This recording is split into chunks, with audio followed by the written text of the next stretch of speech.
And we're home based, right here in the Eastern Panhandle. Think smart, think ahead. Brown Funeral Homes, Martinsburg, Inwood, and Charlestown, Ranson. Brown Funeral Homes, we're here for you. We have the tools, we have Miller. It's Miller time. It's Miller time on Talk Radio WRNR. A look at local sports with the play-by-play voice of local sports, Matt Miller. Good evening, folks. Matt Crawford here with you in studio. We appreciate you tuning in to Miller Time. Matt Miller out tonight. He will be out tomorrow night as well. We will both be back in action together starting Monday and next week, a special week of Miller Time, as we will be live from the Berkeley County Youth Fair. So should be some fun interviews next week and a chance for us to get out of the studio a little bit, get some interaction with people in the community and all around Berkeley County. So we'll be at the Youth Fair Monday through Friday next week. So find the Talk Radio WRNR tent, come by and say hello. Again, Matt Crawford here with you. We got a jam-packed show tonight. We'll talk some baseball. We'll talk some football at almost every level possible. Starting with high school, we'll get a look at the first Jefferson County high school football team we've had a chance to talk about so far this year. We'll look at the Washington Patriots. We'll talk some NFL Hall of Fame football, the Hall of Fame game tonight between the Chicago Bears and the Baltimore Ravens. Some local interest in that game. A couple of Shepherd guys playing on either side of the football there, so we'll talk about that. And we'll go down to Richmond and talk Redskin training camp. Should be a fun show. We're going to get it started with some Major League Baseball and in particular, our Washington Nationals.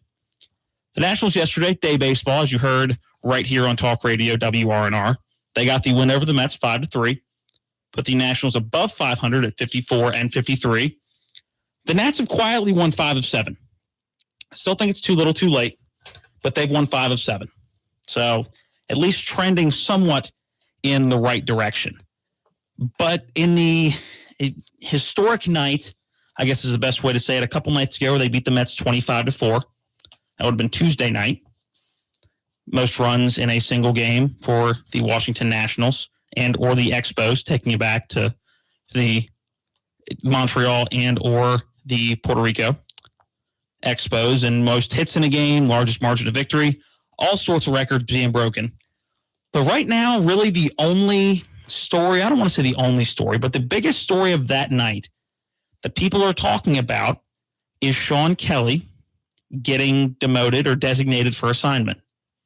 In that game, he came in late, gave up a 3-run home run, and was not too happy after he gave up that home run. And he threw his glove on the mound. Very uncharacteristic of Kelly, usually a pretty calm, cool, collective guy on the mound, but just absolutely hurled his glove about 8 to 10 feet in front of the mound, was immediately taken out, and the next day was designated for assignment. Why, you may ask, did he throw the glove? Obviously, no pitcher wants to give up a home run, and it was his second home run he had given up in his last 4 appearances. Very uncharacteristic of Kelly, who had been one of the Nationals' more reliable guys out of the bullpen since coming into the league and the Nationals organization a couple years ago. This year, not his best year, a 3.34 ERA in 35 games. But when it comes to the Nationals pitching staff, that's pretty average of what you've gotten from the starting pitching other than Max Scherzer and the bullpen so far this year. But what caused Sean Kelly to get so mad? Apparently, it was contradicting statements from the home plate dugout or the home plate umpire and the umpire at second base in the field. Apparently, behind the plate, the umpire was asking Kelly to hurry it up a little bit when he was in between pitches and not necessarily quick pitch it, but it's a 25 to, at that point, 25-1 game. So obviously they are trying to get the game over with. There's really no point of, I don't want to say point of playing at that point, but they're just trying to get the game done quicker. And then you have the umpire at second base who in between pitches is telling Sean Kelly that he needs to slow it down or he's going to get called for a balk. So you have 2 guys in the same umpire group telling him 2 completely different things. Apparently Sean Kelly had said something to both of them about the other, and apparently the lack of communication between the umpires, there was no communication. The lack of was no communication. So Sean Kelly looked into the dugout in hopes that Davey Martinez, the Nationals rookie manager, or first-year manager, would give him some assistance, because I think Sean Kelly thought he was pretty close to getting ejected. And being a guy who's a relief, you don't see a lot of relief pitchers get ejected. And again, nobody wants to get ejected, but Sean Kelly wanted some support from his dugout, and Davey Martinez was having none of it. He stayed in the dugout, did not go out and try to support his pitcher on the mound. He claims didn't know what was going on. The exact quote was, I wasn't sure what was going on. I thought he acted a little strange, but I'm not even sure why he did it. But it was just one of those situations where you would think you'd get a lot more support from the dugout. So Kelly, after giving up that home run, again, he was borderline either going too quickly into his motion, or he was discombobulated. He was confused and ended up leaving the ball over the heart of the plate. Mets get their fourth run of the game. Again, by that point, it was over, but Kelly absolutely hurls his glove at the mound in front of him. And the next day, he is designated for assignment. Sean Kelly obviously was not happy with the designated for assignment. And showing that sort of emotion on the field, and showing that emotion's okay, but showing that display of emotion in that way is something that you never want to see from a professional baseball player. And the reaction the Nationals have given, I think, goes along with a lot of the dysfunction that Matt Miller and I have been talking about recently. Here's a quote from Mike Rizzo, the GM of the Washington Nationals. I thought that the act that he portrayed on the field last night was disrespectful to the name on the front of the jersey, the organization, and specifically Davey Martinez. Okay, it may have been. He may have acted a little childish. Sure. But a frustrated player throwing his mouth, throwing a little temper tantrum, yes, that doesn't look too good for the organization as a whole. But I wouldn't go straight to disrespecting the organization and Davey Martinez. He wanted some assistance from Davey Martinez, didn't get it, was flustered, ended up giving up a home run. That's frustration. He didn't take it out well, but I'm not sure I'd go all the way to disrespectful to the entire organization and Davey Martinez, especially disrespectful at the level that he's going to get designated for assignment the very next day. Rizzo went on to say, you're either in or you're in the way. And he thought Sean Kelly was in the way. So a guy that was one of your better and more reliable guys out of the bullpen made one just a childish mistake, I think is the best way to put it. He let his emotions get the best of him. And all of a sudden now he's in the way in your organization. I'm not buying it. I'm not buying it at all. Davey Martinez went on to say, it stinks. It really does. I've got a lot of respect for Sean, but that wasn't right. We just won a game 25-4. Yes, you did just win a game 25-4, but your pitcher needed your leadership, needed somebody else behind him on the field because he wasn't getting the proper treatment he needed to. That is on you as a manager to go out and defend your player. It's done all the time. And I think Davey Martinez is still, and I've said this multiple times, Matt Miller has agreed with me multiple times in saying this, we think Davey Martinez is passive. And apparently passive to the point that he's not even going to go out on the field and defend his own player. And the fact that all these Rizzo comments and all these Davey Martinez comments were made, and you see the drastic measures taken by taking him off the active roster, this all comes less than a week after Trey Turner lays down a bunt that hits into fair territory and just walks 3 steps out of the batter's box away from first base, throws his bat, throws his helmet, takes his batting gloves off, and just gets tagged out. Davey Martinez's response to that, well, we kept him in the game. We were in a chance we could win the game right there. Obviously, we'll talk to him today. He was suspended for 1 game. So you have a relief pitcher who throws his glove because he's upset, and he gets kicked off the team. and you have one of your star infielders who lays down a bunt, doesn't go the way he wants it to, acts so childish that he takes his helmet off, throws it on the ground, takes his batting gloves off, throws them on the ground, and doesn't even make an attempt to go anywhere near first base, and he gets a 1-game suspension? I'm sorry. You got to figure out your priorities in life, guys. I think this Nationals organization, again, they've won 5 of 7. They're trending in the right direction. Still don't think they're a playoff team. Think they dug too big of a hole. But right now, I think there's a lot of dirty laundry being shown about the Washington Nationals. I think from the top down, it is just an organization that is struggling to find an identity right now, and things are starting to get exposed. And just the comparison of what Sean Kelly did to what Trey Turner did, and the just total polar opposite reaction to each incident, I think just shows major dysfunction within the organization. So it'll be interesting to see what more comes out of this, if anything more comes out of it, or if it gets shoved under the rug. And I think depending on how the Nationals do in a series starting tonight against Cincinnati, I think that's going to tell a lot about how much this Nationals team, or how well this Nationals team is run top to bottom. So again, the Nationals play tonight at 7:05. You will not be able to hear that game here. We have the Hall of Fame game for you. We'll talk about that a little bit later. But the Nats start a 4-game series at home against Cincinnati tonight, so should be interesting. Again, they've won 5 of 7. It'll be interesting to see what kind of moves they make in this series. All right, before we get in our first break, just a scheduling note, some housekeeping. The summer concert series that is usually at War Memorial Park has been moved to Martinsburg High School tonight in the Martinsburg High School auditorium at 7 p.m. The United States Navy Cruisers Band is playing tonight. Again, the summer concert series that is usually at War Memorial Park has been moved to the Martinsburg High School auditorium tonight at 7 p.m. So still get a chance to go out and see that performance, but it is just at a different location. So if you were planning on heading out there, may want to adjust your route just a tad. All right, we got to get in our first break. When we come back, we'll talk some high school football with Glenn Simpson of the Washington Patriots. You're listening to Miller Time. We'll be right back.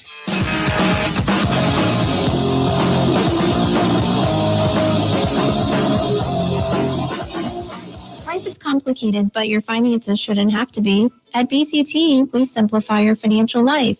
Bank of Charlestown is a locally owned community bank with 7 conveniently located offices serving the Eastern Panhandle of West Virginia, Middleburg, Virginia, and their newest office in Hagerstown, Maryland. With over 140 years of experience, BCT is the tri-state area's choice for fast, convenient, and hassle-free banking solutions. Whether you are a high school senior looking for a student checking account, a college graduate purchasing a new car, a first-time home buyer, or investing for retirement, BCT has flexible solutions to fit your lifestyle. BCT is committed to providing everyday ways to simplify your financial life. Also, make sure you are following BCT on Twitter and Instagram at MyBCT or like their Facebook page to see how BCT reinvests local deposits back into the communities they serve. BCT, we simplify your financial life. Member FDIC, Equal Housing Lender.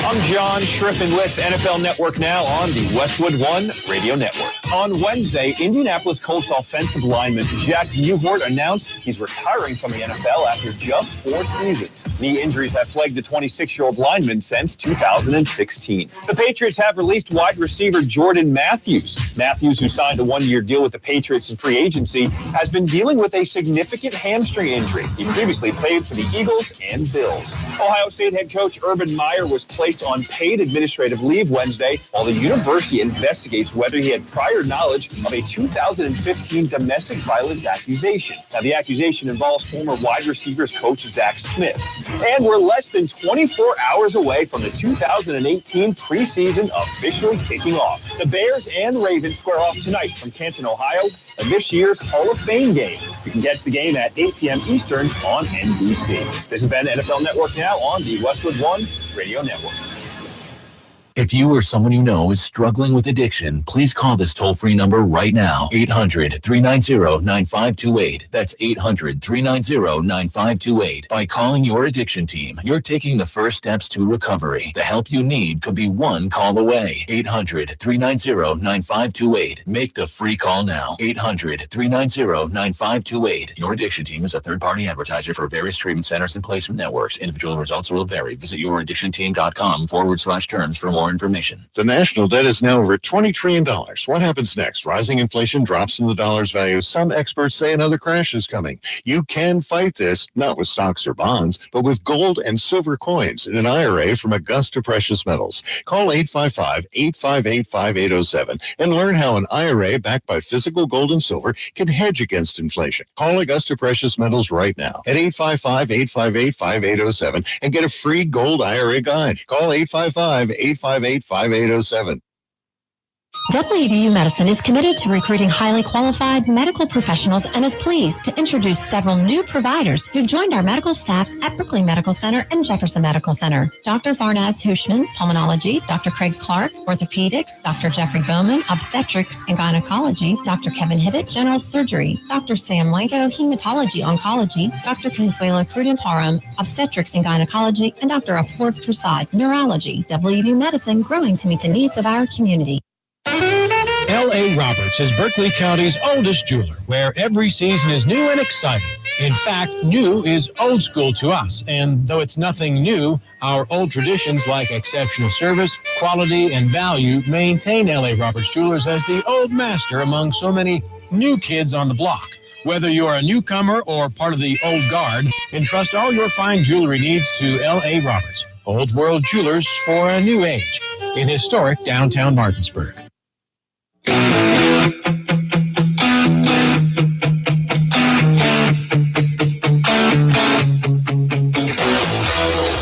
And welcome you back into Miller Time on this little overcast Thursday evening. Matt Crawford here with you. Matt Miller off tonight and tomorrow night. Well, I told you before we were going into the break that after the break, which is now, we will talk some high school football. We haven't got a chance to talk any Jefferson County EPAC schools yet, so we're going to do that tonight. Tomorrow night, we will talk some Jefferson Cougar football, but tonight we are going to talk some Washington Patriot football. They broke a 25-game slide last year, winning 3 of their last 4 games, and while it may not look like it was a massive success on the total record of the season, it really did improve morale at Washington, winning 3 of those last 4 games of the 2017 season. We got our conversation with Coach Glenn Simpson started with that 2017 season and what those last 4 games meant. Well, what that run did was it showed a progression that, we had talked about on your show for 2 years, talking about process and culture and those types of things. And the last half of the year was really the program, top to bottom, JV through varsity, understanding what this program is going to be and embracing it and going for it. And so and we all knew it was coming. We saw the earmarks of good football. All right. And so getting into that Frankfurt week, going to their place and being able to put up the numbers we did and winning the game, breaking a 25-game losing streak was such a boost for our program, an incredible boost for the young men who were leaving. There's 3 out of 4. There's young guys who left. Some of them are now going off to college this week to play some ball. They got to see the fruits of their labor, and they started to believe. And that just picked everybody up. So this group of sophomores, which is really going to be the bulk of our team in terms of numbers, they saw some success on the JV level, and then they saw what can happen at the varsity level, and they are really buying into what we're selling. And I'm excited to see what they're going to do this year. I know only a few days into camp, but with the 7-on-7s throughout the summer and now going into camp, do you still see that intensity? Absolutely. It's only gotten better. I'm going to tell you, I tried to run them off day one. I told them, you got to make a business decision tonight to see if you want to come back and get some more of this. And they showed up, every one of them. So, I'm excited. That's a measure of maturity and toughness that belies their young age. And I can't say enough about what they've done, even just a short time into camp. Do you see some growing pains that you may go through, especially early in the year, once you go from practice into the game setting with such a young group? Well, that's always going to be the issue with the young group, because they have not seen a lot of varsity football. So, from youth league to middle school to JV to varsity. All right. There's a difference at each level. So in terms of intensity, complexity of scheme and so forth, it can be a real challenge for these guys. And, but they are so tuned in to being coachable, they don't complain. They don't get all defensive when they get coached. Any growing pains that I see from a mental or emotional standpoint, I see correcting very quickly. Now, there are going to be times where we're going to be really up against it physically, but that's where I think the toughness that these young men have displayed is really going to pay dividends. We had talked to Coach Hunter at Jefferson earlier in the week, and he had mentioned that the turnout this year had improved dramatically since last year. Are you pleased with the turnout at the south end of the county? Absolutely. We lost a group of 19 seniors last year, and we are back this year with about the same size roster that we went into last year. So in terms of new kids coming out, a nice size incoming freshman class, our program top to bottom, we're about the same place, and it's only going to get better. It's only going to get better. Our youth league has realigned into districts. So we have, Patriots down at the Pee Wee level, and we have Patriots all the way through the youth league that are all going to come up through our middle school feeder programs and coming right into us. So I see a bright future where that's concerned. Coach, what is your scrimmage schedule? When will you really first get to see your team battle tested? Well, August 11th, we get to go down to Petersburg High School in Petersburg, West Virginia. We had a great scrimmage with them last year here at our place, and they have a quality program down there, and we'll learn a lot about our kids, our young men, as we take them on a tough AA school. And then that will be a night scrimmage. And then the following Friday, the 17th, we will scrimmage Leonardtown, Maryland, and they'll be coming to us. And again, another night scrimmage. We want to practice it like we're going to do it. So we'll turn the lights on and go play some football. Coach, thank you for your time. We'll be talking as training camp continues. Excellent. I appreciate it, fellas. Glenn Simpson, the head coach of the Washington Patriots. You heard at the end of that interview there the scrimmage schedule in their last one out of Southern Maryland and Leonardtown High School. And coming from personal experience, if Leonardtown is anything like they used to be, the young Washington Patriots squad is in for definitely some practice, because I know I scrimmaged those boys a couple times, and at least back in the day, so we're still talking about 5-6 years ago, they were some hardy-looking boys. So, and a young Washington Patriot team, as you heard Coach Simpson say, but a team that really built off of what they did last year. Again, a senior-based team last year when they broke that streak, and a lot of the young guys on the team right now weren't even a part of the majority of that streak like those seniors were. But to get that monkey off your back and break that 25-game slide and to win 3 of your last 4, anybody who was a part of that had to have at least taken something away from that. And it sounds like there's still a lot of anticipation in this year's team, but definitely could be the opportunity for some growing pains down in Charlestown. We will have their first game at Hedgesville, broadcast right here on Talk Radio WRNR. Myself, Mike Jacobs, and Jason Colrick will take that game, so make sure you tune in the 23rd, the first night of high school football in the EPAC. All right, we got to get in our bottom of the hour break. News, weather, and an NBC Sports update. We come back, we will look at tomorrow in sports history and also look at some Hall of Famers in the Hall of Fame game. You're listening to Miller Time on Talk Radio WRNR. CBS News Update, foreign meddling in American elections. The president's national security team appearing in the White House briefing room today to stress that a major effort's underway to protect the integrity of upcoming elections. Director of National Intelligence, Dan Coates. Our focus here today is simply to tell the American people we acknowledge the threat. It is real.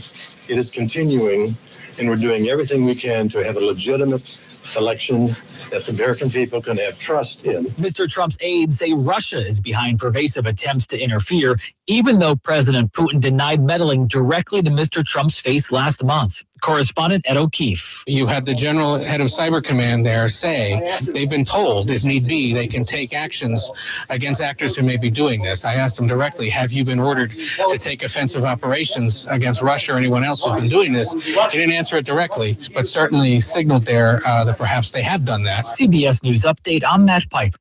Now, with your local forecast, weatherman Bob Kukin. Showers dissipating overnight tonight. We're left with clouds and a humid low of 70 degrees. Showers pop up again for tomorrow, especially in the afternoon and evening. And again, another wave of heavy rain not out of the question. Our high temperature right near 80. But the weather system starts to break down. We get back to some sunshine for Saturday and Sunday. Much warmer, highs in the upper 80s with some sunshine. I'm Bob Kukin, Talk Radio WRNR. Talk Radio WRNR, in partnership with Farmers and Mechanics Insurance Companies, is proud to announce a new way of celebrating the best things in your life with your life announcements. But we need your help. When good things happen to you, we want to hear about it and let others in on it as well. Send us your birthdays and newborn birth announcements, engagements, weddings, wedding anniversaries. We want to hear about your family, your business, your church, or your organization's best moments and accomplishments. Welcome your new neighbors or pat your favorite teacher or coach on the back. Send us your attaboys and your attagirls. To send us your life announcements, email them to us at promo@talkradiowrnr.com or mail them to Talk Radio WRNR, P.O. Box 709, Martinsburg 25402, or go to www.talkradiowrnr.com for more details. Include as much information as you can, who's extending the wishes, and a way to contact you. We'll broadcast these announcements 3 times per day. It's your life announcements from Farmers and Mechanics Insurance Companies and Talk Radio WRNR. Your NBC Sports Radio update starts now. Counting down to kickoff. I'm Jeff Biggs, and the NFL preseason begins tonight. The Bears and the Ravens in the Hall of Fame game from Canton, 8 p.m. Eastern, 5 p.m. Pacific on NBC. Some other NFL news. The Patriots have signed veteran receiver Eric Decker, and the Bengals have released receiver Brandon LaFell. Golf, the Bridgestone Invitational. It's being held in Akron for the final time. It's an event that Tiger Woods has won 8 times, and today Tiger a 4 under 66. That puts him 4 shots behind the leader, Ian Poulter, who is on the course right now on the 18th hole alone at 18 under par. Then you have Kyle Stanley and Ricky Fowler, both at 7 under par. Daytime baseball today, the Cardinals getting a walk-off win over the Rockies 3-2, and the Yankees and Red Sox, they're going to go at it tonight. The Yankees have moved Sonny Gray to the bullpen. Lance Lynn will take over in the rotation. NBC Sports Radio.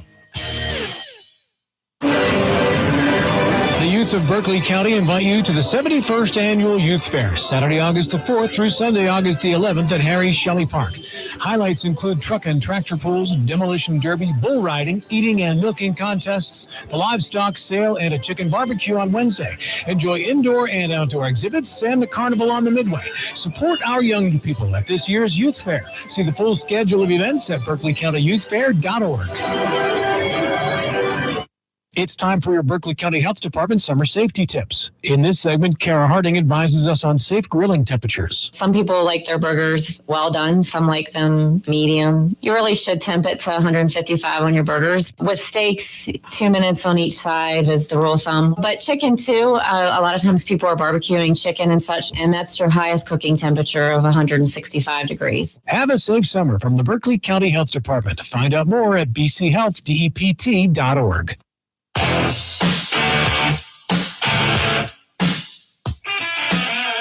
Welcome back into Miller Time. Just about 25 minutes left in today's program. Again, a scheduling update. If you were planning on heading to the summer concert series at War Memorial Park, that has been moved to the auditorium at Martinsburg High School. Still tonight at 7. Still the United States Navy Cruisers. but the location has been moved from War Memorial Park to the Martinsburg High School Auditorium. Still tonight at 7, still the United States Navy Cruisers. So if you were planning on heading out to War Memorial Park anytime soon, make sure you adjust your route on your GPS. All right, welcome back into Miller Time. Matt Crawford here with you. It is the bottom of the hour, so that means it's time to take a look at tomorrow in sports history. Taking a look at the 3rd of August in sports history. 1906, the Washington Nationals, the first rendition of the Nationals, even before they became the Senators. Tom Hughes became the first MLB pitcher to win a 1-0 extra inning game, and that one run coming off a home run he hit. So he shut a team out, went to extra innings, and hit the game-winning home run in 10 innings against the St. Louis Browns. Not a bad day. 1914, New York Yankees catcher Les Nunemaker throws out 3 Tiger runners at second base during the first inning. It's the only time in the 20th century that has happened. So 3 runners got on base, and all 3 got to first at least, and all 3 outs were those runners being thrown out at second. At some point, wouldn't you not steal that second or third guy? At least that's what I was thinking. Moving down the list, we mentioned this yesterday, but 1921, this is the latter part of how this event transpired. 1921, MLB Commissioner Kensaw Landis hands out lifetime bans to 8 Chicago White Sox players accused in the Black Sox scandal, despite getting acquitted by a Chicago jury. 1923, baseball game canceled following the death of U.S. President Warren G. Harding. 1941, Joe DiMaggio goes 0 for 4 in a Yankees 6-2 loss versus the St. Louis Browns, ending his on-base streak of 74 games at his second in MLB history. Moving on down the list, 1959, a really late MLB All-Star game. Looking at the early part of August, and we thought this year was late, and it was the second week in July. The 27th Major League Baseball All-Star game. The AL wins 5-3 at the Memorial Coliseum.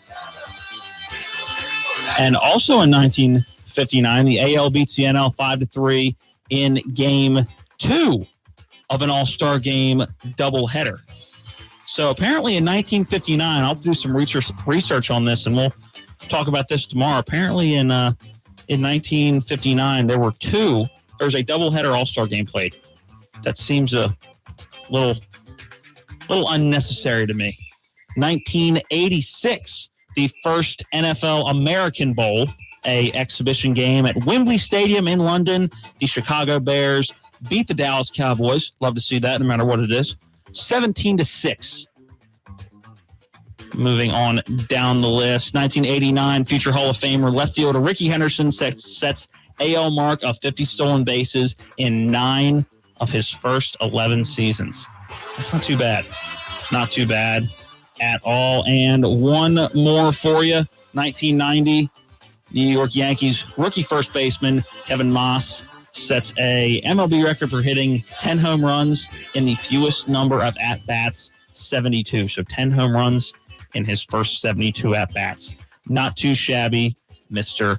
Moss. All right, that's your look at tomorrow in sports history. Impress your friends, impress your coworkers, or just have some useless sports knowledge like a lot of males do around the world.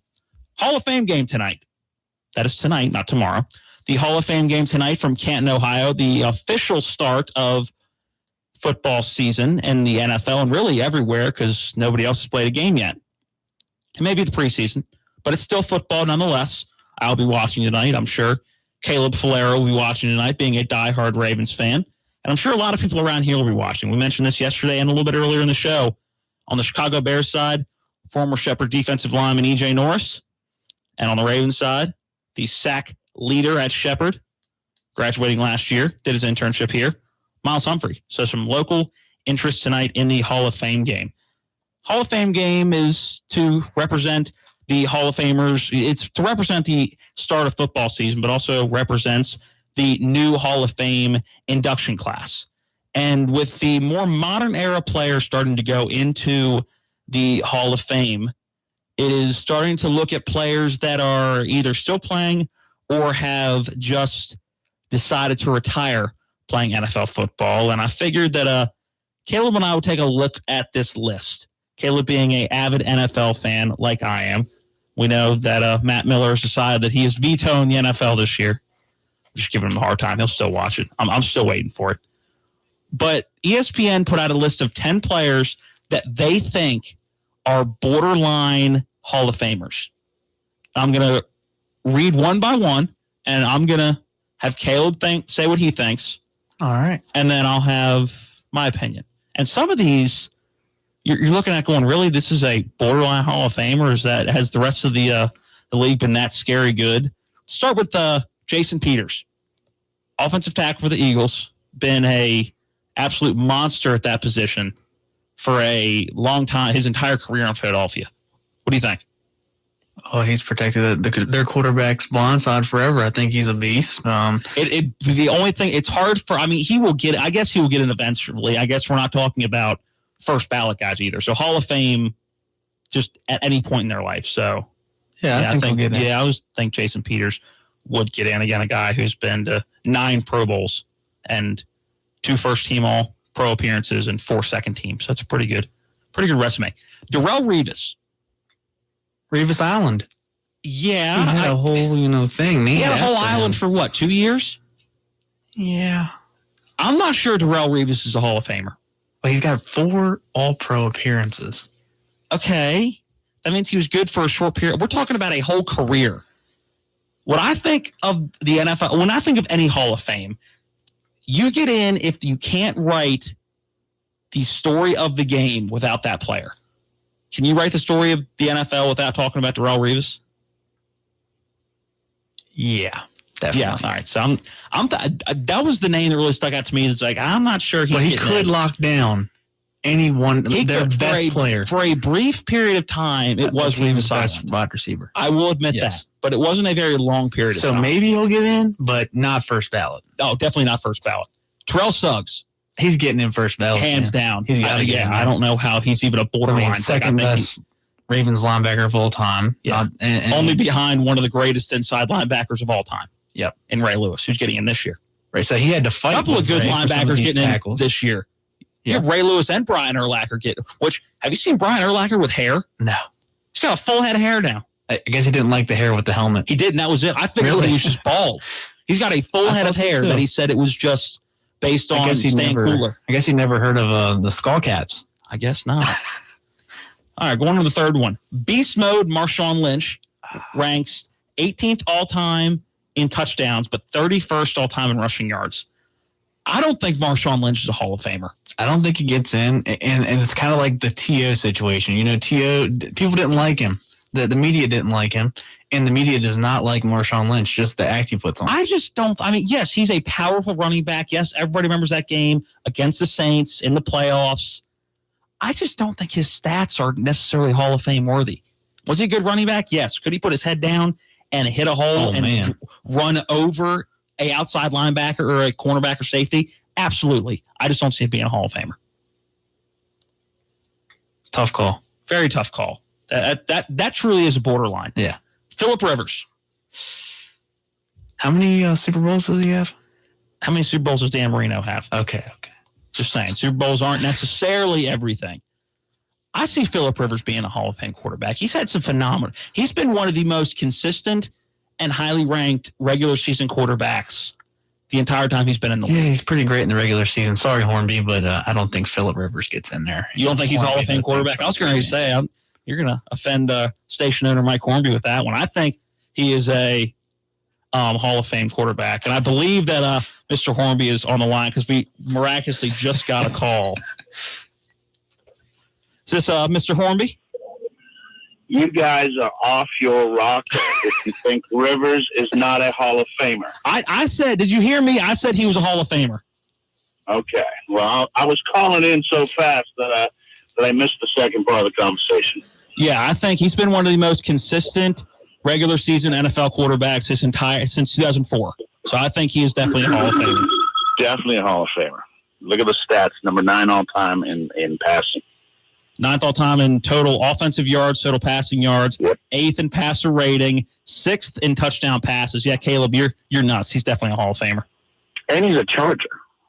Okay, well, that doesn't mean anything. Nice talking to you guys. All right, we're going to go to Frank Gore now. That's another running back that I think He's got the yards. I guess it's just been so long since he's been that relevant. You know what I mean? Yeah, he's been on some tough teams. He has. Some bad 49ers teams, some bad Colts teams. But yeah, I mean, you look at the numbers, 5th all-time in rushing yards, 5th all-time in rushing attempts, and 6th all-time in touches. I think he's got to be in a Hall of Fame. I wonder what his numbers are as far as fumbles goes. I'm not sure about that, but I don't know. But I think he's a Hall of Famer. Probably, yeah.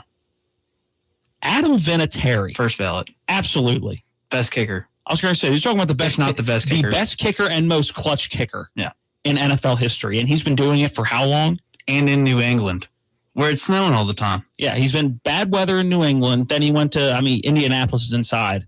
Yeah. So that doesn't really matter. But it's, just the clutch kicks he made for the Patriots and the clutch kicks he's made and just the consistency. 2 game-winning kicks in the Super Bowl. As time expired. It's not like, that's the kick that put him up and they ended up holding the other team with 5 minutes left. No, you're talking clutch kicks when it really matters. So, yeah, I think he's got to be a first ballot Hall of Famer. Eli Manning. I think he is a Hall of Famer. I think he is too, sadly. Another one of those, I don't think he gets in first ballot just because, he wasn't always consistent. He didn't have that consistent team, and he had troubles with interceptions. But look at his numbers. Yeah. 6 all-time passing, 8 all-time passing touchdowns. He beat the Patriots twice, Yeah. I think I give it to him. Yeah, I think Eli's got to get it just based on his heroics in the Super Bowl. And he has been, other than last year, he's been a pretty good quarterback. And I don't know what ESPN's thinking. They've got him this far down the list to not get in. The next one absolutely baffles my mind. We got 2 left. James Harrison. I think he's a first ballot guy. I think so. I don't know how he's borderline. Defensive player of the year. He's got a defensive player of the year. And ESPN has him on one of the guys that won't make it. Wow. I mean, I'm a Ravens fan, so I'm not a big Steelers guy. 5 but Pro I've got to Bowls, give it to the guy. A defensive player of the year. I mean, obviously his sack numbers aren't.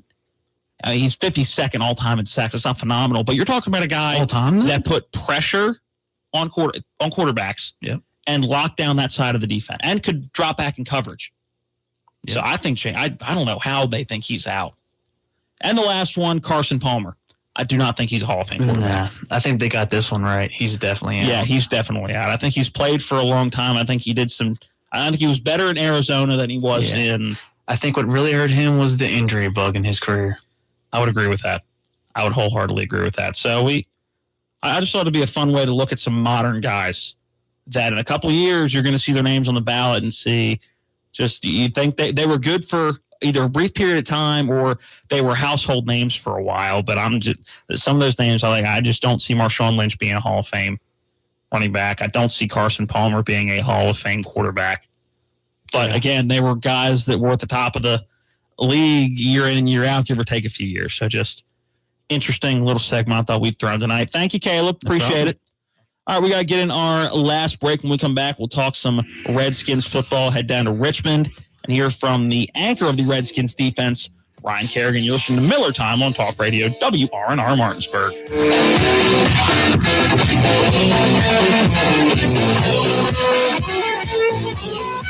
You're at a red light.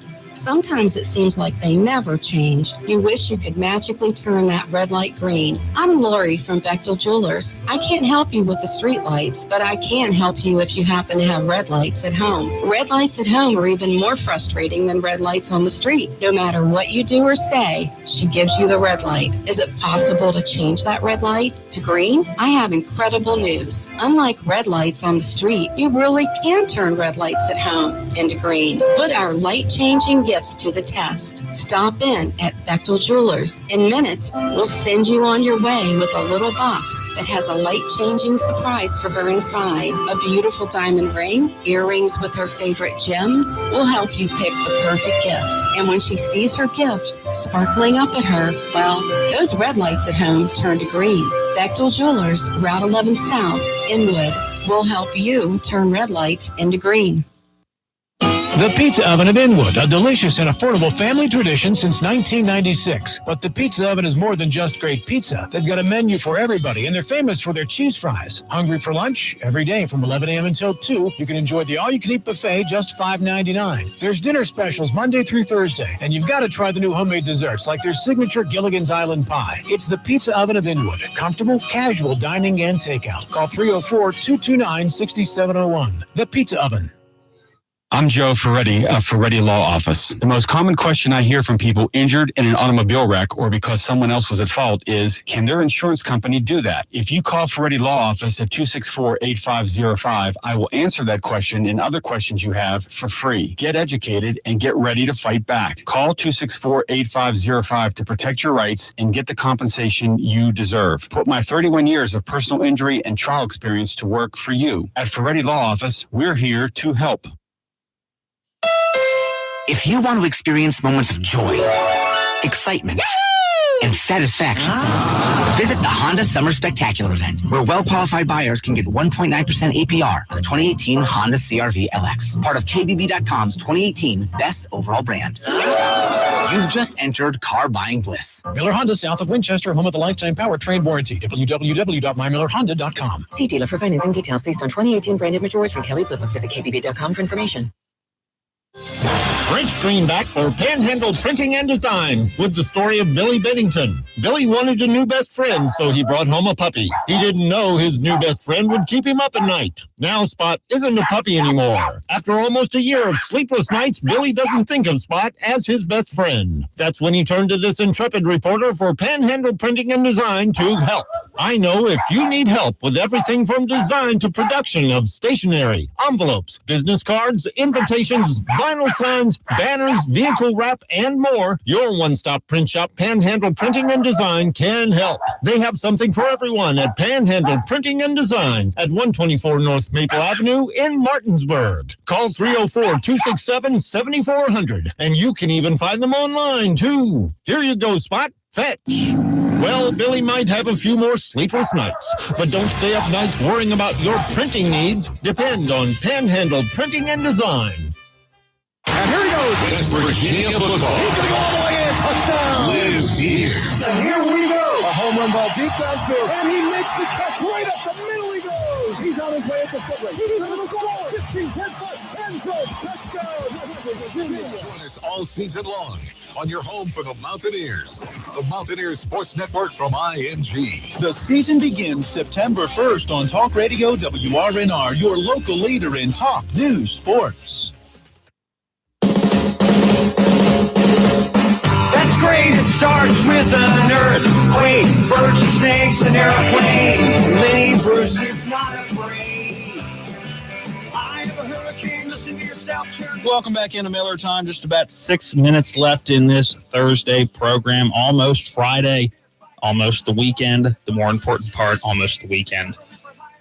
Again, we got about 6 minutes left here, and we'll talk some Redskins football as the NFL Network's Inside Training Camp was down in Richmond, Virginia today. That is a TV show that is put on by the NFL Network that goes, as the title might sound, Inside Training Camp. They go from team to team, and they stopped by the Washington Redskins earlier today, and they caught up with Ryan Kerrigan, who has been a Redskin anchor on the Redskins front seven. I mean, he's been a guy that has just been Mr. Dependable, doesn't miss games, is a guy that's going to be a sack guy, but also be able to just clog up the middle and the outside when it comes to running the ball. And he has just been a guy that has just been dependable and a Redskins defensive player that is a true Redskin, hasn't gone anywhere, and has been the consistent. They got their conversation started with Ryan Kerrigan talking about the run game and how it is going to be, or the opponent run game, I should say, and how the Redskins run defense is going to try to stop that opponent's run game this year. I don't know. It was just guys being out of their gaps, missed tackles, and kind of like you mentioned, I mean, if you're talking about a 2nd and 8 versus a 2nd and 2, I mean, the offense's playbook, they got their whole playbook when it's 2nd and 2. So it's those big differences that can make a huge impact on your season. You mentioned Daron Payne, and so did Trent Williams. Said he was really a handful in the middle. Obviously, he was hurt. Ankle sprain early in camp. They're hoping they can get him back as soon as possible. Out of those Alabama guys, Ryan Anderson and Jonathan Allen and Deron Payne, they're expected to be such a big part of this defense. Who's the one that you guys just have to really step up? I mean, there's really not one more than the other. I mean, we obviously need Payne to get healthy to, shore up that inside. John Allen was a big part of what we were doing in the first 5 weeks last season, and we actually were doing pretty well against the run last season. Then he got injured, and things kind of went the other way for us. But getting Ryan Anderson, playing on the edge is going to be big for us as well. So they're all a huge part of what we're planning to do this season. Talk about your quarterback, Alex Smith, new addition to this team. He runs around a little bit more than Kirk Cousins did. I know you've been itching to probably, almost get a sack or whatever. Talk about what he's brought to this team, the locker room, on the field, all of those things. Yeah, he's come in and been an instant leader for us. It's been pretty remarkable how quickly everyone just, was like, yeah, you're our guy, you're our leader. He came in and took those reins right away, and it's been really impressive. He's made some unbelievable throws in camp so far, and man, he does have some wheels. I mean, I was trying to chase him down yesterday, and I was like, man, this is not going to end well for me. Speaking of wheels, Darius Geis has a lot of believers here already. What have been your impressions of this rookie running back? I'm so impressed at his balance. I mean, he'll take some pretty big hits from guys, still somehow stay on his feet, and then in a drop of a hat be at full speed again. I mean, the guy's got exceptional athletic ability, so I'm really excited to watch him too. There's always excitement around this team. I mean, it seems like a little bit more excitement this year, obviously with the change at quarterback, but what's different? What do you guys have to do different to kind of get over that hump and win the NFC East and continue to go back to winning ways? It's just consistency. That's the name of the game in this, because the early part of the season, we were a pretty darn good team. I mean, we had a game against Oakland where we handled them pretty well when they were playing really well. But then other games, we just didn't finish, like a game against New Orleans when we're up by 15 with 6 minutes left. Got to finish that game. Losing the game. I mean, if we're able to finish games like that, then we're looking at a totally different season. So that's going to be the big thing this year, is just finding that consistency and the ability to finish when we have a chance to put a game away. How do you on the practice field kind of work for that for the finishing of a game? Like how in your individual drills, what can be set up to kind of help get over that part of the hump? Just not having any bad reps at practice. I mean, you gotta shoot for a perfect practice. I mean, you're probably not going to get it because the other guys across from the ball, they get paid too. We got some good offensive linemen, but you got to shoot for and aim for that perfect practice, and then hope that that will translate to the game. Redskin outside linebacker Ryan Kerrigan on Inside Training Camp on the NFL Network this morning, and I gotta love the national media sometimes. Always excitement around this team. I'm not sure that's accurate. There's usually drama around this team, but I'm not sure there's always excitement. But definitely some precautionary excitement this year. Cautiously optimistic, if you will. And again, it's going to depend all on injuries. You heard him say Deron Payne out right now. He needs to get healthy. Hopefully he's healthy by some point in this training camp. Hopefully by preseason and training camp. Hopefully he can at least get some snaps in when it comes to that third preseason game where a lot of the starters are getting action. And the report came out yesterday that receiver Josh Doxson yet again was on the injury report, and he had injured his shoulder, and the preliminary rumors were an AC sprain, which is never good for a receiver, but it looks like that is a minor injury and he shouldn't miss a lot or any time with that injury. All right, that's going to do it for us today. Make sure you tune into Miller Time tomorrow. We will hear from former New York Giant great running back Tiki Barber.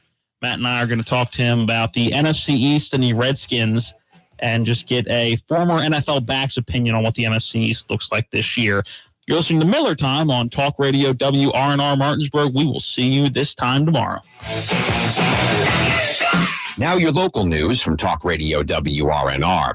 They were expecting nearly $350,000. Actually got $50,000. We're told that wouldn't happen again, but apparently it's happened again. In a letter to Governor Jim Justice, Democrat State Delegate Jason Barrett says the Berkeley County Day Report Center will be underfunded for the 2018-19 fiscal year as it was for fiscal 2017-18.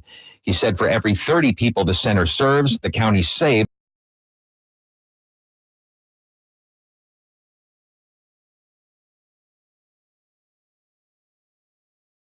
drugstores and then fleeing from the cops when a pharmacist discovered what was going on.